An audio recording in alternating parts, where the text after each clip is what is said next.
बंगाल को लेकर बीजेपी की क्या तैयारी है। 14 नवंबर को जब बिहार में बंपर जीत हुई एनडीए की, तो प्रधानमंत्री मोदी ने उसी दिन कह दिया कि बिहार के बाद अब पश्चिम बंगाल का रास्ता भी साफ हो गया है।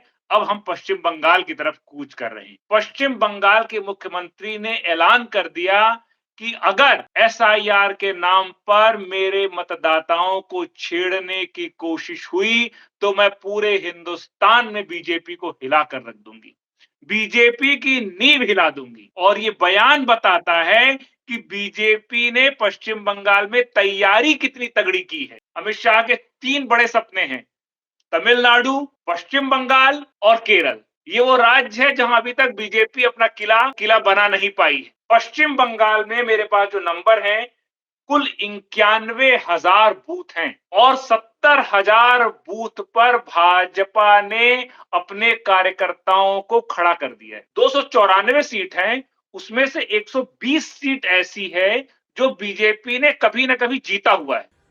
नमस्कार, मेरा नाम हैदर अब्बास नकवी है और आप लोग मुझको इस वक्त द स्वतंत्र पर देख रहे हैं। जी हाँ, आप हम देख सकते हैं कि इस वक्त हम लोग बंगला भवन पर हैं। ये दिल्ली पर है और यहाँ पर हम क्यों हैं, इसके पीछे कारण है। बिहार का चुनाव ख़त्म हो गया है और बंगाल के चुनाव का आगाज़ हो गया है। एक रैली होती है जिस पे ममता बनर्जी ललकारती हैं भाजपा को कि अगर बिहार की में कुछ किया आपने, एसआईआर के मामले में कुछ हुआ, तो हम पूरे देश में बीजेपी की नींव हिला देंगे। जी हाँ, भाजपा ने बिहार की जीत के बाद अब पश्चिम बंगाल में बड़ा दांव खेलने की तैयारी कर ली है। उसकी योजना सिर्फ विरोधियों को छोड़कर वोटों पर कब्जा करने की नहीं है, बल्कि बंगाल में सत्ता तक पहुंचने की है। भाजपा का लक्ष्य बंगाल विधानसभा चुनाव में 160 से 170 सीटें जीतने का है। ये लक्ष्य आसान नहीं है क्योंकि तृणमूल कांग्रेस टीएमसी अभी भी राज्य में मजबूत है, लेकिन भाजपा का मानना है कि उसने अपने ज़मीनी स्तरीय संगठन को पहले से बेहतर मजबूत कर लिया है। स्थानीय टीएमसी कार्यकर्ताओं पर दांव। भाजपा अब सिर्फ बड़े तृणमूल नेताओं पर हमला नहीं करेगी, बल्कि उन टीएमसी कार्यकर्ताओं को टारगेट करेगी जिनकी वफादारी पूरी तरह से पार्टी के प्रमुख नेता जैसे कि अभिषेक बनर्जी से नहीं जुड़ी हुई है। वंशवाद का मुद्दा भाजपा तृणमूल पर वंशवाद का आरोप लगाने की रणनीति अपना रही है, खासकर ममता बनर्जी और उनके भतीजे अभिषेक बनर्जी के रिश्ते को लेकर। सीएए शिविर चुनाव से पहले भाजपा लगभग 700 सीएए कैंप आयोजित करने की योजना बना रही है। इन कैंपों में शरणार्थियों को नागरिकता आवेदन में मदद की जाएगी। ये कदम पार्टी की नागरिकता संवेदनशीलता की छवि को मजबूत करने का भी एक तरीका माना जा रहा है। आइए जानते हैं श्रीधर राव से क्यों कहा ममता ने हिला दूंगी बीजेपी की नींव। बंगाल चुनाव में बीजेपी का ब्लूप्रिंट हुआ लीक। तो चलिए और सुनते हैं कि श्रीधर राव ने क्या बताया कि क्या है बीजेपी का ब्लूप्रिंट बंगाल चुनाव 2026 का। नमस्कार, मेरा नाम हैदर अब्बास नकवी है और आप लोग मुझको इस वक्त द स्वतंत्र पर देख रहे हैं। बिहार के चुनाव खत्म हो गए हैं, जैसा कि आपको बताया गया था कि दिल्ली में ऑपरेशन त्रिदेव और बिहार में ऑपरेशन त्रिशूल, जिसको शुरू में आप लोग यकीन नहीं कर रहे थे, लेकिन जैसे जैसे नतीजे आए और जो फिर आखिरी में रिजल्ट आया, आप लोगों को यकीन करना पड़ा कि पत्रकारिता पत्रकारिता होती है। वहां पे खबर बताई जाती है, किसी पार्टी के प्रवक्ता बनने की जरूरत नहीं है। आप पत्रकार हैं, आप किसी भी की तरफ इंक्लाइंड हो सकते हैं, लेकिन जब आप पत्रकारिता कर रहे हैं तो आप खबर बताएं, क्योंकि यही हमारा कर्तव्य है कि जो हमसे जुड़े हैं, भले ही कम ऑडियंस हो, कम व्यूज आए, लेकिन जो भी जुड़े उनको सही खबर मिले। बिहार खत्म हो गया है, अभी वहां पे स्पीकर की लड़ाई चल रही है, उसके बारे में भी बताएंगे, लेकिन आज जो हम आपके सामने हैं वो बहुत ही इंपॉर्टेंट और महत्वपूर्ण बात के लिए। बिहार के बाद क्या बंगाल में भी भगवा लहरेगा? मुश्किल हो सकता है पर असंभव नहीं। वहां पर क्या एक्टिविटी शुरू हो गई है, बीजेपी किस तरह से काम कर रही है और वहां की मुख्यमंत्री ममता बनर्जी ने क्या ऐलान कर दिया है, जिसको सुनना समझना आपको आपको बहुत जरूरी है, क्योंकि ये बात देश की है, ये बात आपसे ताल्लुक रखती है। तो आप देख सकते हैं, आप पहचान गए होंगे कि हमारे साथ श्रीधर राव जी हैं। हमेशा की तरह सच्ची बात बतानी, फैक्ट के साथ बताना, क्या होगा कैसे होगा, बिल्कुल जैसे जैसे बताया वैसे हुआ, क्योंकि अनुभवी आदमी हैं जो जानकारी लेते हैं, फैक्ट से लेते हैं और जमीनी लोगों से जुड़कर लोगों से इनके पास इंफॉर्मेशन आती है। श्रीधर जी, बहुत बहुत शुक्रिया, आपने स्वतंत्र को वक्त दिया। अब बिहार की बात आपने जो बताई वो एकदम सच हुई। दिल्ली की सबसे पहले आपने शुरुआत की थी हम लोगों से 2024 में, दिसंबर का महीना था और आपने जैसा बताया था वो ही हुआ। फिर उसके बाद बिहार आया और अब बंगाल है। ममता बनर्जी ने ललकार दिया है कि बंगाल में अगर कुछ हुआ तो खून से बुरा कुछ नहीं होगा। क्या थी ये रैली, जरा इसको समझा पाएंगे, फिर आगे की बात हम लोग करते हैं।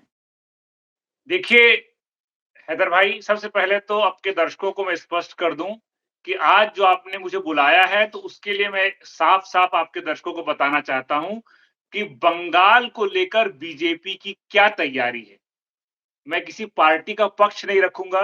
जो मेरे पास जानकारी है, मुद्दा यह है कि बंगाल में बीजेपी की क्या तैयारी है, तो उस पे बात करने के लिए बुलाया है। तो मैं बीजेपी की तैयारियां क्या हैं जो मुझे पता चली हैं, वो मैं आपके दर्शकों के सामने रखूंगा। तो 14 नवंबर को जब बिहार में बंपर जीत हुई एनडीए की, भारतीय जनता पार्टी की, तो प्रधानमंत्री मोदी ने उसी दिन कह दिया कि बिहार के बाद अब पश्चिम बंगाल का रास्ता भी साफ हो गया है। अब हम पश्चिम बंगाल की तरफ कूच कर रहे हैं। तो और आज है 25 नवंबर। 25 नवंबर को आज 24 परगना जिले के बनगांव में आज मतौवा समुदाय के लोगों को संबोधित करते हुए पश्चिम बंगाल के मुख्यमंत्री ने ऐलान कर दिया कि अगर एसआईआर के नाम पर मेरे मतदाताओं को छेड़ने की कोशिश हुई तो मैं पूरे हिंदुस्तान में बीजेपी को हिलाकर रख दूंगी, बीजेपी की नींव हिला दूंगी। এটা মানুষের মিনিমাম চাহিদা। তুমি একা টিভি দেখবে, তুমি একা মোটর গাড়ি চড়বে, আর গরিব লোকগুলো ভিক্ষে করে বেড়াবে। কি ভাবছো নিজেদের? কেউ কেটা হয়ে গেছো? চিরকাল সরকারে কেউ থাকে না। 2029 বড়ই ভয়ঙ্কর। তোমাদের সরকার থাকবে না। শকুনি মামারা সেদিন কোথায় পালাবে এখন থেকে ঠিক করে জায়গা রেখে দাও। আমায় বাংলায় আঘাত করলে, কারণ মানুষকে আঘাত করলে আমি মনে করি আমাকে আঘাত করছে। আমাকে আঘাত করলে আমি সারা ভারতবর্ষ হিলিয়ে দেবো, এটা মাথায় রেখো। ইন্ডিয়ার ক্যাপিটালকে তুলে নিয়ে যেতে বাধ্য হয়েছিল দিল্লিতে, কারণ বাংলার মানুষ ভয় পায় না, মাথা নত করে না। আর আজ যদি দিল্লির নেতারা ভাবেন দিল্লি কা লাড্ডু খেয়েও আশ মেটেনি, বাংলাকে গিলতে হবে, তাহলে জেনে রাখবেন আপনার দিল্লির ক্ষমতা বাংলা দখল করবে। বাংলার এটুকু হিম্মত এবং বাংলার এটুকু কিসমত আছে। আর বাংলাকে আঘাত করো না, তাহলে কিন্তু প্রত্যাঘাত দেখবে, যা পেয়েছিলে তার থেকে জিরোতে নামিয়ে নিয়ে আসবো।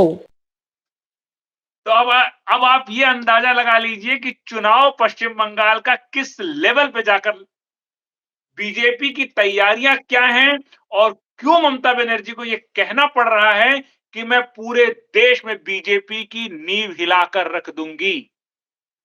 बहुत बड़ा बयान है ममता बनर्जी का और ये बयान बताता है कि बीजेपी ने पश्चिम बंगाल में तैयारी कितनी तगड़ी की है। तगड़ी तैयारी पर खड़ा हो, क्योंकि बिहार के नतीजे और उसके बाद फिर एसआईआर के बाद, उसके बाद पश्चिम बंगाल में जो एसआईआर हो रहा है, उसके बाद जिस तरह से ममता बनर्जी को अंदाजा हो गया है कि वो कितने बड़े, लगातार 3 टर्म से वो हैट्रिक लगा चुकी हैं पश्चिम बंगाल में। कम्युनिस्ट के शासन को उखाड़ कर फेंका है उन्होंने। जो काम कांग्रेस केंद्र में शक्ति के साथ रहते हुए नहीं कर पाई, ममता बनर्जी ने अकेले अपने दम पर किया और लगातार हैट्रिक लगाकर पश्चिम बंगाल में खूंटा गाड़कर बैठी है। अब अगर आज वो कह रही हैं कि कुछ भी गड़बड़ हुई पश्चिम बंगाल में तो पूरे देश में बीजेपी की नींव हिला दूंगी। इसके मायने बहुत गहरे हैं और वो गहरे जुड़े हुए हैं बिहार के चुनाव के नतीजों से। अब देखिए हैदर भाई, बिहार पश्चिम बंगाल में कुल 294 सीट है और 294 सीट में पिछले चुनाव में 38% सीट लेकर बीजेपी ने 77 सीटें जीती और 48% वोट लेकर ममता बनर्जी 215 सीट लेकर आई 38% वोटों के साथ और अपनी हैट्रिक पूरी की। 38% और 48%। अब बीजेपी के हाथ में अगर सत्ता चाहिए, जो बीजेपी का सपना है, अमित शाह का सपना है, अमित शाह के 3 बड़े सपने हैं, तमिलनाडु, पश्चिम बंगाल और केरल। ये वो राज्य है जहां अभी तक बीजेपी अपना किला बना नहीं पाई है। तो ये बहुत बड़ी चुनौती है। पिछले चुनाव में जिस तरह से बीजेपी ने प्रदर्शन किया वो काबिले तारीफ है। अब ये है कि इस बार बीजेपी को 48 और 38 वो जो 10% वोट हैं, उन 10% वोटों को कवर करना है और उसकी तैयारी चुनाव खत्म होते ही बीजेपी ने शुरू कर दी थी। आपको बता दूं कि बीजेपी के जो राष्ट्रीय महासचिव हैं सुनील बंसल 3 साल से पश्चिम बंगाल में खूंटा गाड़कर बैठे हुए हैं। 3 साल से, पिछले 3 साल से। और क्या कर रहे हैं वो वहां पे? संगठन को मजबूत करने की तैयारी कर रहे हैं। पश्चिम बंगाल में मेरे पास जो नंबर है, कुल 91,000 बूथ हैं। कितने बूथ हैं? 91,000 और 70,000 बूथ पर भाजपा ने अपने कार्यकर्ताओं को खड़ा कर दिया है। 70,000 बूथ पर पूरी मुस्तैदी से खड़े होने वाले कार्यकर्ता भारतीय जनता पार्टी ने मैदान में खड़ा कर दिया। यह है बीजेपी की तैयारी। बीजेपी का केंद्रीय मंत्री भूपेंद्र यादव, उनके नेतृत्व में काम चल रहा है। अमित मालवीय वहां डटे हुए हैं। तो ये तो हो गई ऊपर टॉप से जो दिख रहा है आपको जिस तरह से, और बाकी ऊपर तो अमित शाह, नड्डा, तमाम जो बड़े बीजेपी के नेता हैं, संघ के जो पदाधिकारी हैं, नेता हैं, वो तो कर ही रहे हैं। लेकिन ये अब उसके बाद अभी पता चला मुझे कि बीजेपी ने पूरे बंगाल को करीब 5 जोन में बांटा है हैदर भाई। जैसा कि आपको मैंने बताया था, बिहार चुनाव में उन्होंने क्या रणनीति बनाई थी, त्रिशूल और त्रिदेव के माध्यम से पूरा सर्वे किया था। और कैसे अब इन्होंने क्या किया है कि पूरे बंगाल को इन्होंने 5 जोन में बांटा है। अगर आपके दर्शकों को इंटरेस्ट है तो मैं विस्तार से बताना चाहूंगा, अगर आप इजाजत दें तो। जी बिल्कुल। और देखिए, ये भी पहला बताइएगा, और ये भी बताइएगा कि जो बीजेपी ने 160 और 170 का टारगेट रखा हुआ है, कि बिल्कुल इतनी बिल्कुल सीटों बता रहा का। हूं मैं जी आपको, कैसे बता जी रहा हूं। देखिए जी क्या है, 160-70 का आपने बताया ना, हम्म, उसमें क्या है हैदर भाई कि जो 294 सीट है उसमें से 120 सीट ऐसी है जो बीजेपी ने कभी ना कभी जीता हुआ है। 120 सीट ऐसी है जो कभी ना कभी बीजेपी ने वहां पे जीती है। जीत हासिल की है। तो बीजेपी ने उन 120 सीटों पे जहां पे उसको जो भी हार के कारण रहे हो, जो भी जीतना हो, वो पूरा गणित बीजेपी ने वहां बैठा लिया है कि कैसे जीतना है। अब उसको चाहिए कितने? मेजॉरिटी के लिए चाहिए उसको 148 सीट। अब उसको चाहिए मतलब यानी कि उसको 28 सीट और जीतना है। लेकिन वो 40-50 सीट और एक्स्ट्रा लेकर चल रही है और उसे 40-50 सीटों में और जान झोंकनी है। तो अब वो 40-50 सीटें कहां से आएंगी? तो बीजेपी ने क्या किया, जैसे बिहार के चुनाव में आपने देखा होगा, पूरे मुख्यमंत्री, केंद्रीय मंत्री, राज्यों के मंत्री सबको गांव-गांव बूथ स्तर में उतार दिया कार्यकर्ताओं के साथ। वो लोग पड़े हुए हैं। आप देखिएगा, रिपोर्ट देख के आप यूट्यूब में, सोशल मीडिया में, कि किस तरह मंत्री एक-एक गांव में, एक-एक बूथ में डटा हुआ है। तो बंगाल जीतना है तो उससे बड़ी तैयारी करने जा रही है बीजेपी। तो अभी के स्तर में मैं आपको बता दूं 2026 में वहां चुनाव होने हैं, तो बीजेपी ने 5 जोन में अपने उसको बांटा हुआ है काम करने के तरीके को।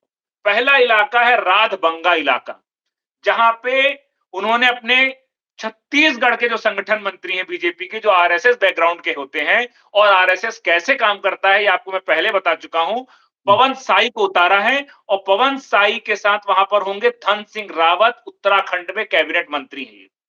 और इनका पूरा फोकस होगा कहां पे? पुरलिया और बर्धमान में, जहां पे बीजेपी अपनी पूरी जमीनी स्थिति मजबूत कर रही।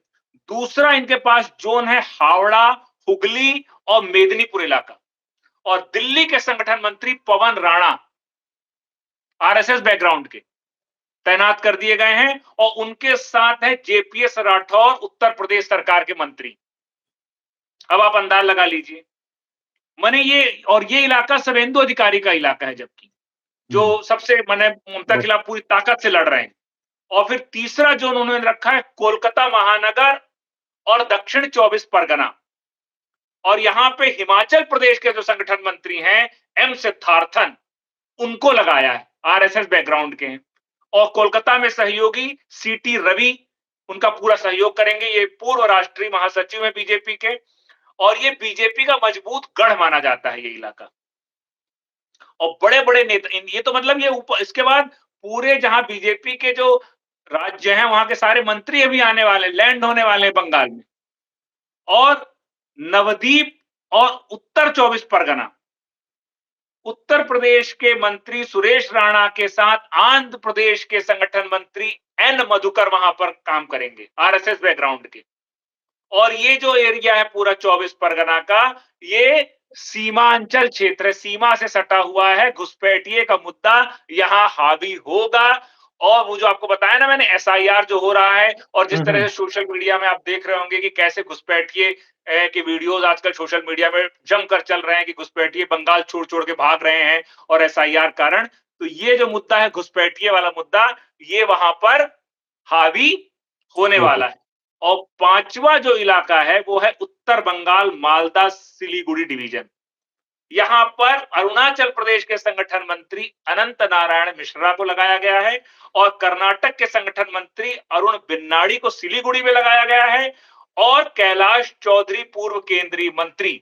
मतलब ये पूरा जो आप समझ लीजिए किस तरह बीजेपी ने 5 जोन में बांट दिया है पूरे बंगाल को।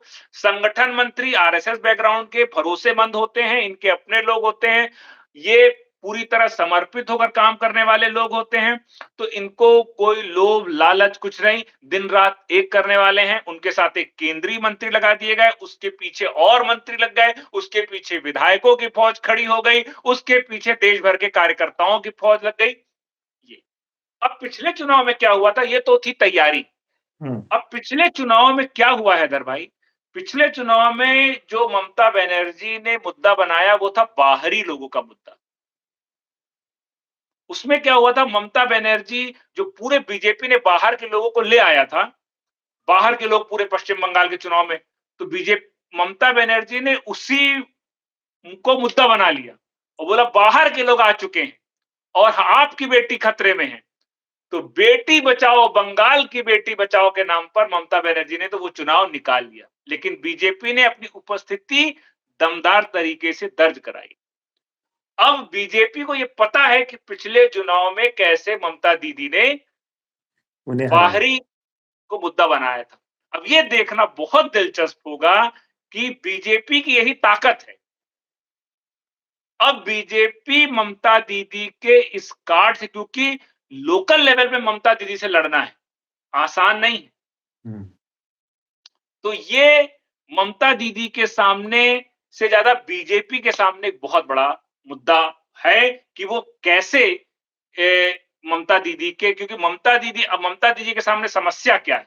देखिए बीजेपी ने जो बड़े बड़े मुद्दे ममता दीदी से लड़ने के लिए तैयार किए हैं हैदर भाई, उसमें सबसे बड़ा मुद्दा जो बंगाल में कभी नहीं था, बंगाल में लेफ्ट का शासन था, कभी वंशवाद जैसी कोई चीज वहां नहीं आई। कांग्रेस ने राज किया, कभी वंशवाद जैसी चीज बीजे नहीं आई। लेकिन ममता दीदी के साथ क्या हो गया है कि ममता दीदी अभिषेक बनर्जी को थोपने की कोशिश कर रही हैं, ऐसा विपक्ष का कहना है, मैं नहीं कह रहा हूं। आपके दर्शकों को बता दूं कि ममता दीदी के ऊपर ये आरोप, और इस कारण पार्टी के भीतर बहुत तेजी से घमासान मचा हुआ है। पार्टी के भीतर ये घमासान कुछ वैसा ही हो सकता है जैसा बिहार के चुनाव में लालू परिवार के भीतर हुआ था। ये बहुत बड़ा मुद्दा है। देखिए, जो टीएमसी के, तृणमूल कांग्रेस के जो सीनियर लीडर हैं, उनकी आस्था ममता दीदी के साथ है, ममता बनर्जी के साथ नहीं। और ममता बनर्जी वो काम करने जा रही हैं, अगर ये सच है, जो बंगाल के इतिहास में कभी नहीं हुआ। तो बीजेपी वंशवाद के मुद्दे पर जिस तरह बिहार में लालू परिवार को घेरा, जिस तरह उत्तर प्रदेश में अखिलेश यादव को घेरती है बीजेपी, जिस तरह तमिलनाडु में स्टालिन को घेरती है बीजेपी, जिस तरह केंद्र में राहुल गांधी को वंशवाद के नाम पर घेरती है, इस बार ममता दीदी को इस वंशवाद के मुद्दे का जवाब देना भारी पड़ जाए। देखते हैं, चुनाव है, ये एक बहुत बड़ा, ये बीजेपी ने इसको हिट लिस्ट में अपने टॉप कि किन, वही तो मुद्दे हैं जिन पे आप घेरेंगे। आप जो चूक विपक्ष ने बंगाल में की, अब विपक्ष में वहां कौन है, आप देखिएगा विपक्ष कैसे लड़ता है चुनाव। मैं सभी लोगों को कहता हूं कि बीजेपी चुनाव कैसे लड़ती है, आप उसको देखिए। तो कैसे मुद्दों पर आपने रिसर्च किया, क्या क्या मुद्दे हो सकते हैं। अब जैसे घुसपैठिया तो मुद्दा होगा ही होगा, माहौल बन चुका है। एसआईआर के नाम पर जो बिहार में जो हुआ है, जो मतदान हुआ है, जिस तरह चीजें हुई हैं, जो उससे ममता दीदी निश्चित तौर पे डरी हुई है। और आज की रैली बता रही है, आज की रैली में जिस तरह से उन्होंने भाषण दिया, वो बता रहा है कि एसआईआर ने उनके अंदर एक खौफ पैदा किया हुआ है और वो बीजेपी से खुलकर दो दो हाथ करने को तैयार है। ये संग्राम महासंग्राम होने वाला है बंगाल का चुनाव इस बार, क्योंकि ममता दीदी के 5 साल में जो भी गड़बड़ियां हुई है, बीजेपी लिस्ट लेकर बैठी हुई है। तो पहला तो आपका हो गया वंशवाद, और दूसरा, जो बिहार चुनाव में बीजेपी के हाथ में एक चाबी लग गई है सत्ता की, वो है महिलाओं का दिल जीतने में, महिलाओं के वोट बैंक को अपना बनाने में। जो चुनाव के ठीक पहले जिस तरह से 10-10 हजार रुपए महिलाओं के खाते में गए, महिलाओं को सशक्तिकरण के नाम पर बीजेपी ने जोड़ा और हर तरफ से वोट बटोरे। अब ममता दीदी के सामने ये सवाल है कि बिहार की महिलाओं के लिए, क्योंकि बिहार की महिलाओं को भी पता है कि बीजेपी आएगी तो हमारे हाथ में ताकत आएगी। बंगाल तो ममता दीदी इसकी काट कैसे तैयार करती हैं, क्या फ्रीबीज उनके लिए चुनाव के पहले, क्या वो भी कुछ इस तरह का स्कीम लेकर आएंगी, क्योंकि उन्हें पता है कि महिलाओं का दिल जीतना जरूरी है। और दूसरा, एक और सबसे बड़ी बात महिलाओं को लेकर, जैसे बिहार में हम जंगल राज की बात करते हैं, तो तीसरा जो सबसे बड़ा मुद्दा बंगाल के अंदर हैदर भाई, वो होने वाला है बीजेपी के जो नेता हैं जिन्होंने दोनों बयानबाजी शुरू की है, उससे पता चल रहा है कि बिहार में अगर जंगल राज था, तो पश्चिम बंगाल में बीजेपी महाजंगल राज का मुद्दा लेकर आने वाली है। और वो क्यों, वो महिलाओं से जुड़ेगा वो मुद्दा। आपको याद होगा कि 2024 में आरजीकर मेडिकल कॉलेज का ट्रेनी डॉक्टर के साथ जो बलात्कार हुआ, सुप्रीम कोर्ट ने संज्ञान लेकर सीबीआई जांच के आदेश दिए। तो इस मुद्दे ने बंगाल के अंदर ममता दीदी की छवि को बहुत खराब किया है, और बीजेपी इस मुद्दे को छोड़ने वाली नहीं। और फिर दुर्गापुर कॉलेज में 2025 में जो हुआ, तो महिला सुरक्षा जो है पश्चिम बंगाल में बीजेपी इन घटनाओं के माध्यम से महाजंगल राज को मुद्दा बनाकर कानून व्यवस्था को लेकर, देखिए लोकतंत्र का दुरुपयोग भी जिस तरह से ममता दीदी ने अपने कमिश्नर को बचाने के लिए और सीबीआई जब जांच देने गई तो खुद धरने पर बैठ गई, और जिस तरह से वो खुद सामने आकर खड़ी हो गई, सीबीआई के सामने डट गई, तो बीजेपी ने उन पे लोकतंत्र के दुरुपयोग का भी आरोप लगा रहे। ऐसे बहुत सारे मुद्दे हैं। अब जैसे एक और मैं आपको बताऊं, अब भ्रष्टाचार भी एक बहुत बड़ा मुद्दा बनने वाला है। भ्रष्टाचार के मुद्दे में आपको पता होगा, जैसे एक शिक्षक भर्ती घोटाला हुआ, वहां पर 26,000 शिक्षकों की सीधे तौर पर वहां भर्ती हुई। सारे नियम कायदे कानून को ताक पे रखकर हुई। जो उनके मंत्री थे, उनके करीबी के यहां कैश पकड़ा गया और उसका जवाब ममता दीदी नहीं दे पाई। बीजेपी जवाब अब जनता की अदालत में पूछेगी। उस भ्रष्टाचार का जवाब ममता दीदी को देना होगा। ऐसे तमाम शारदा चिटफंड घोटाला और तमाम ऐसे घोटाले हैं, तो भ्रष्टाचार के मुद्दे पर भी बीजेपी राष्ट्रीय सुरक्षा के मुद्दे पर ममता बनर्जी को घेरने की कोशिश करेगी। तो अरविंद केजरीवाल की सरकार क्यों गई? शराब घोटाले के मुद्दे पर। तो यहां पर ये जो शिक्षक भर्ती घोटाला है, ये करप्शन का जो मुद्दा है, बीजेपी एक तरफ से करप्शन के मुद्दे को लेके आएगी, एक तरफ से घुसपैठिए का मुद्दा लेकर आएगी, एक तरफ से महिला सम्मान का मुद्दा लेकर आएगी, एक तरफ से महाजंगल राज का मुद्दा लेकर आएगी, एक तरफ वंशवाद। अभी जो मुझे दिख रहा है, 2026 में चुनाव होने हैं, लेकिन बीजेपी ने मुद्दों के नाम पर, माहौल बनाने के नाम पर, मुझे लगता है इस लेवल पर तैयारी अपनी कर ली है। जोन स्तर पर अपने संगठन मंत्रियों को लगा दिया है। 3 साल से सुनील बंसल वहां तैनात हैं। तो कुल मिलाकर बीजेपी को 10% वोट का जो डिफरेंस है 38 और 48 का, उसे कवर करना है, और बीजेपी ने उसके लिए पूरे संसाधन झोंक दिए हैं।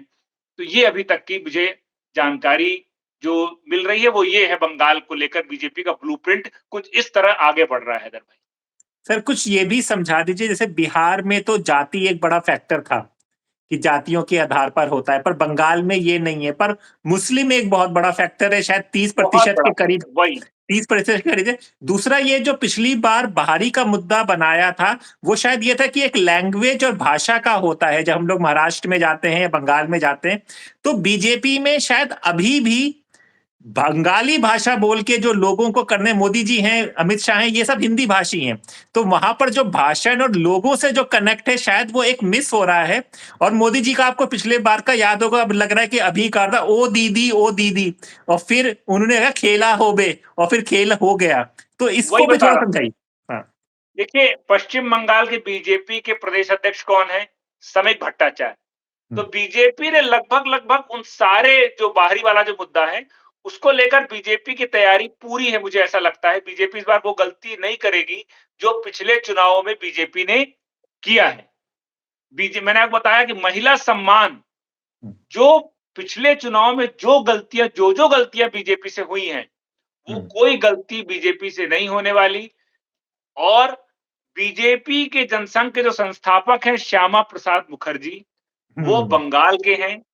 बीजेपी नेताजी सुभाष चंद्र बोस को अपने जिस तरह से उनको गौरवान्वित करती है, जिस तरह से उनको वो आइकन है ही, लेकिन जिस तरह से जब भी मौका आता है बीजेपी सुभाष चंद्र बोस को आगे लेकर चलती है, और इस तरह तमाम, विवेकानंद उनके आइडल हैं सर ही। वो आप वंदे मातरम अभी 150वीं जिस तरह से पूरे देश में धूमधाम से मनाया गया, 150वीं वर्षगांठ वंदे मातरम की, हर जगह राष्ट्रीय स्तर पे इतने बड़े पैमाने पे वंदे मातरम का कार्यक्रम हुआ, तो ये सब उसी की तैयारियां हैं। तो बंगालियों से इमोशनल कनेक्ट बीजेपी बनाने का कोई मौका नहीं छोड़ेगी, और सुभाष चंद्र बोस और श्यामा प्रसाद मुखर्जी, ये और फिर प्रणब मुखर्जी, तो मतलब जिस तरह से प्रणब मुखर्जी को बीजेपी ने सम्मानित किया है, तो वो एक इमोशनल कनेक्ट जो है बीजेपी का, वो, और जिस तरह से बाकी तमाम पुरस्कारों के और तमाम मामलों में जिस तरह से बंगाल पे बीजेपी ने ध्यान दिया है, तो बीजेपी इमोशनल कनेक्ट बनाने के लिए बहुत तगड़ी तैयारी की हुई है, उसने किया भी है और आगे अभी और करेगी, मुझे ऐसा लगता है। तो मुझे लगता है कि बीजेपी पिछले चुनाव वाली गलती नहीं करेगी। अब बचता है हिंदू और मुस्लिम। मुसलमान वाला। तो देखिए ये एक मुद्दा तो है ही। तो इस मुद्दे पर देखना ये होगा कि जिस तरह बंगाल के चुनाव में बीजेपी ने मुस्लिम महिलाओं के वोटों को अपनी तरफ खींचने की कोशिश की, ध्रुवीकरण करने की जो कोशिश की, और घुसपैठिए वाला जो मुद्दा है, वो एक मुद्दा तो है ही। तो ये जो बातें हैं, इस पे बीजेपी ज़रूर कोई ना कोई रणनीति, जो उसने जिस तरह से मैंने आपको बताया कि 70,000 बूथों पर बीजेपी ने तैयारी की है। हम्म। तो 70,000 बूथों पे जो तैयारी की है, उसका आउटपुट क्या निकल कर आता है, क्या है, वो सब इस चुनाव में देखने लायक होगा। और निश्चित तौर पर बीजेपी को ये चिंता तो होगी कि मुस्लिम वोट 30% जो मुसलमान मतदाता हैं, उनको कैसे 30% मुसलमानों के दम पर अगर ममता जी सत्ता हासिल करने का रखती हैं, तो बीजेपी की वही तैयारी, वही चीज़ महत्वपूर्ण होगी कि कैसे बीजेपी इन मुस्लिम मतदाताओं को अपनी तरफ खींचने में, और चुनावी जो शतरंज की चाल है, उस चाल में कैसे वोट डिवाइड होते हैं, कैसे पूरा देखिए हम लोग कुछ भी कहें, मुझे याद है कि आज भले दिग्विजय सिंह और कांग्रेस के लोग लोकतंत्र और इसकी दुहाई दें, मुझे याद है मैं जब पत्रकारिता शुरू कर किया था शुरुआती दिनों में, तो 2002 की बात है, उस समय दिग्विजय सिंह का शासन हुआ करता था मध्य प्रदेश में, मैं मध्य प्रदेश का था। तो वहां पे दिग्विजय सिंह ने एक बयान दिया था, रिकॉर्ड में निकलवा के देखिएगा कि दिग्विजय सिंह ने बयान दिया था, चुनाव लड़े नहीं जाते, चुनाव मैनेज किए जाते हैं। तो शुरुआत जिस चुनाव मैनेज कैसे किए जाते हैं, ये अब देखना होगा कि वाकई लोकतंत्र में मतदान तो जनता करती ही है, लेकिन किस तरह से राजनेता, पार्टियां इसको मैनेज करती हैं, आप इसको नकार नहीं सकते। आपको वो मैनेजमेंट, इस मैनेजमेंट के मामले में शुरुआत भले कांग्रेस ने की हो, लेकिन बीजेपी इस मामले में कांग्रेस से बहुत आगे निकल गई है, चाहे वो संसाधनों का मामला हो, चाहे वो रणनीति का मामला हो, और चाहे बाकी तमाम जो चीजें इसमें मैटर करती हैं, वो सारे मैटरों में, चाहे वो सोशल मीडिया हो, हर जगह बीजेपी बहुत तगड़े स्तर पर बहुत आगे है। अब वही है कि उसको अपने वोट बैंक बंगाल में, उसका सपना है बंगाल जीतना। तो ये देखना क्योंकि ये प्रधानमंत्री मोदी, अमित शाह, नड्डा, इन सब के लिए एक बहुत बड़ी चुनौती है बंगाल जीतना। चलिए श्रीधर जी, आपने बहुत अच्छी जानकारी दी। ऐसी छोटी छोटी जानकारियां आप आते रहिएगा। बस चलते चलते एक चीज ये बताइए, आप अपने अनुभव से बताइए कि 25 से 30, हम थोड़ा बंगाल को छोड़ के बिहार पर वापस आते जहां से कहानी शुरू की थी, नीतीश जी पूरा कर पाएंगे क्या? इसी बीच जो बीजेपी का एक सपना ये भी है कि बिहार में उसका मुख्यमंत्री हो, तो इस 25 से 30 में वो सपना पूरा होते देख रहे हैं आप? देखिए वही होगा जो नीतीश चाहेंगे। मैं आपको फिर बता रहा हूं, मैंने पिछले उसमें भी बताया था कि बीजेपी एनडीए चुनाव जीता है, लेकिन बीजेपी चुनाव हारी है। इसका मतलब ये है कि बीजेपी ज्यादा सीटें रख कर भी अपना मुख्यमंत्री, नहीं तो बने। जब तक नीतीश चाहेंगे बिहार में वही होगा जो, और बंगाल के जब तक चुनाव हैं तब तक तो आप देखिए, बाकी भविष्य में कोई भविष्यवक्ता तो हूं नहीं, लेकिन बिल्कुल जब सही। तक बंगाल में चुनाव हैं, हम्म। बीजेपी बिहार से कोई छेड़खानी नहीं नहीं करने करे, वाली, यानी कि नहीं करेगी। 2026 तक नीतीश जी अभी सुरक्षित है। नीतीश जी जब तक चाहेंगे तब तक सुरक्षित है। मेरा तो राजनीतिक पत्रकारिता का अनुभव ये कहता है, हाँ। नीतीश जी को छू नहीं सकती बीजेपी। ओके। नीतीश जी की लोकप्रियता है भाई साहब, बीजेपी के पास नीतीश के कद का बिहार में नेता नहीं है आज भी। चुनाव के लिए लोक मान्यता चाहिए, नहीं तो अगर लोक मान्यता बहुत बड़ी चीज होती है, अगर जननायक बनना पड़ता है आपको, अगर ऐसा नहीं होता तो अडवाणी जी प्रधानमंत्री बन गए होते अटल जी की जगह। अटल जी लोक नायक थे, संगठन को अडवाणी जी ने खड़ा किया, लेकिन जब प्रधानमंत्री के चेहरे पर दांव लगाने की बात आई तो पार्टी ने अटल बिहारी को चुना, क्योंकि अटल बिहारी की लोक मान्यता थी। सर नरेंद्र एक चीज मोदी ने चलते भी वो चलते ये भी लोक बता दीजिए, कि इस बार बंगाल में बीजेपी कोई सीएम का चेहरा लेके चलेगी, या फिर वही होगा विधायक दल का नेता चुनेंगे, या कोई चेहरे की पे मोहर लग चुकी है अंदर? कोई चेहरा तो ऐसा दिख नहीं रहा है हैदर भाई, कोई ऐसा चेहरा जिसको आप बोल सकें कि कोई बिहार ममता में सी बनर्जी। बिहार में सीधे-सीधे भारतीय जनता पार्टी इन्हीं उसके पास और कोई तरीका ही नहीं है। उसके पास जो मुद्दे मैंने आपको गिनाए हैं ना, भ्रष्टाचार, महाजंगल राज, करप्शन, ये घुसपैठिया, राष्ट्रीय सुरक्षा, यही तमाम वो बड़े मुद्दे हैं। महिला सम्मान, ये कानून व्यवस्था, लोकतंत्र की दुहाई, ये तमाम ऐसे मुद्दे हैं जहां पर राष्ट्रीय अस्मिता, ये सारी चीजों से बंगाल की संस्कृति, बंगाल की सभ्यता, बीजेपी और कोई इन्हीं मुद्दों पर ही बीजेपी बंगाल चुनाव को जीत सकी और कोई उसको चेहरे-वहरा तो की बात है ही नहीं। बीजेपी तो चेहरे की बहुत कोशिश कर चुकी, लेकिन किसी को अभी तक लुभा नहीं पाई। बहुत बड़े-बड़े लोगों पर अंदरूनी जो बातें आती हैं, बहुत लोगों पे बीजेपी ने डोरे डालने की कोशिश की, लेकिन वो कामयाब हुआ नहीं। कई बार हमने बहुत पहले सुनते थे 2014-14 में कि क्रिकेटर सौरव गांगुली दादा पर भी बीजेपी ने दांव लगाने की कोशिश की, लेकिन दादा उनके बीजेपी के लॉलीपॉप में आए नहीं। तो ये सब चीजें हैं, लेकिन अभी बीजेपी के पास कोई चेहरा तो ऐसा मुझे दिख नहीं रहा है। तो कुल मिला के बीजेपी इन तमाम मुद्दों के साथ ममता बनर्जी को ही घेरेगी और दीदी वर्सेस पूरी बीजेपी, और बीजेपी उसको कैसी लड़ाई बनाएगी, जैसे ममता जी ने तो हुंकार भर दी है कि मतलब लड़ाई कितनी बड़ी होने वाली है उसका अंदाजा 24 परगना में आज हुई रैली से आप लगा सकते हैं कि उन्होंने हुंकार भर दिया है कि मैं पूरे भारत में बीजेपी की नींव हिला दूंगी। तो ये चुनाव महासंग्राम बंगाल में होने वाला है।